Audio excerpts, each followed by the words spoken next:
Salam. Bakalavriat və 11 illik kollec üçün qabiliyyət imtahanlarına qeyd etmək üçün nə etmək lazımdır? Daxil oluruq Dövlət İmtahan Mərkəzinin rəsmi saytına. Burada qabiliyyət imtahanı qeydiyyat bölməsi var. Bu bölməyə daxil oluruq.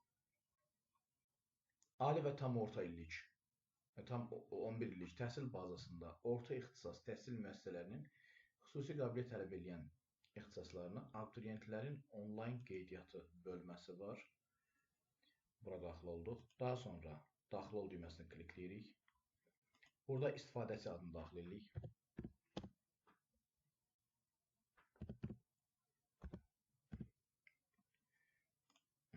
Daha sonra şəxs kabinetin parolunu daxil edəcəyik bura.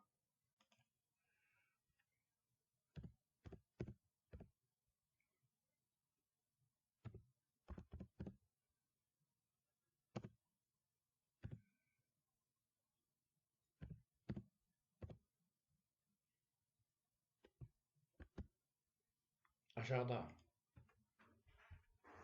şəkildə göstərilən kod daxil olmalıdır.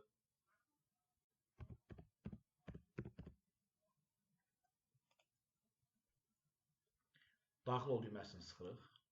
Buradan davam et. Burada açılır, deməli, belə bir səhifə açılır. Qəbul imtahanı, qəbul komissiyasında qeydiyyatdan keç düyməsini vururuq. Təhsil səviyyəsi, ali təhsil müəssisələri.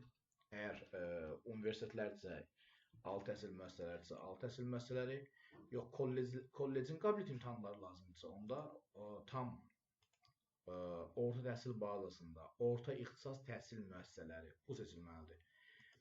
Amma ali təhsil müəssisələri, yəni universitetlər, institutlar, akademiyalar olacaqsa, ali təhsil müəssisələri seçilməlidir. İmtahan komissiyası.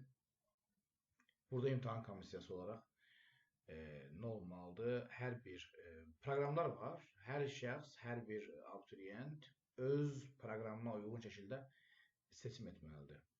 Məsələn, rəngkarlıq var, qrafika var, heykəltaraşlıq var, təsvir sənət var, dizayn var, dekorativ tətbiqi sənətlər var və s.